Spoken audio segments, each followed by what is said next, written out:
తెలంగాణ కాంగ్రెస్‌లో కీలక పరిణామాలు చోటు చేసుకుంటున్నాయి. రాష్ట్రంలో పార్టీని మరింతగా బలోపేతం చేయడం కోసం రాహుల్ గాంధీ ప్రత్యేకంగా ఫోకస్ పెట్టారు. పాలనా పరంగా రేవంత్ పైన పూర్తి నమ్మకంతో ఉన్న హైకమాండ్ ఇప్పుడు పార్టీ వ్యవహారాల కోసం కొత్త ఇన్ఛార్జ్‌ని నియమించాలని నిర్ణయించింది. ప్రస్తుతం ఉన్న దీపదాస్ మున్షి స్థానంలో మాజీ సీఎంకు తెలంగాణ కాంగ్రెస్ బాధ్యతలు అప్పగించాలని నిర్ణయించినట్టు తెలుస్తుంది. కాంగ్రెస్ అధినాయకత్వం పలు రాష్ట్రాల పార్టీ ఇన్ఛార్జీల మార్పు పైన కసరత్తు చేస్తుంది. అందులో భాగంగా తెలంగాణ బాధ్యతల పైన కీలక నిర్ణయం తీసుకున్నట్టు తెలుస్తుంది. తెలంగాణలో పార్టీ విజయం సాధించిన తర్వాత దీపదాస్ మున్షిని పార్టీ ఇన్ఛార్జిగా నియమించారు. కాగా ఇప్పుడు ఇతర రాష్ట్రాల్లో అవసరాలు, మారుతున్న రాజకీయ సమీకరణాలకు అనుగుణంగా కొత్త ఇన్ఛార్జీల నియామకం పైన నిర్ణయాలు జరుగుతున్నాయి. ఇక ప్రస్తుత తెలంగాణ పార్టీ వ్యవహారాల ఇన్ఛార్జ్ దీపదాస్ మున్షి స్థానంలో ఛత్తీస్గఢ్ మాజీ సీఎం భూపేష్ బఘెల్‌ను నియమించాలని డిసైడ్ అయ్యారు.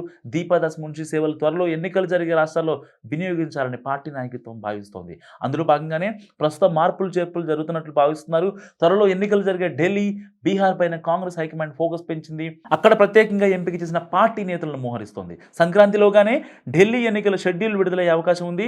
అక్కడ ఆప్‌తో పొత్తు లేకుండా ఒంటరిగా పోటీ చేయాలని కాంగ్రెస్ డిసైడ్ అయింది.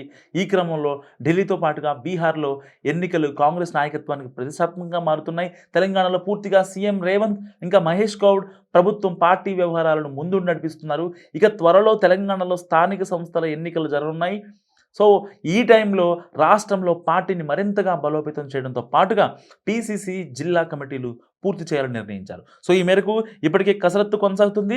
బడ్జెట్ సమావేశాల తర్వాత ఈ ఎన్నికలు జరిగే అవకాశం కనిపిస్తుంది. ఈ సమయంలో మాజీ సీఎంకు తెలంగాణ పార్టీ ఇన్ఛార్జ్ బాధ్యతలు అప్పగించాలని కాంగ్రెస్ నిర్ణయించినట్టు తెలుస్తోంది. త్వరలోనే ఈ మేరకు అధికారికంగా ప్రకటన చేసే ఛాన్స్ కూడా కనిపిస్తోంది.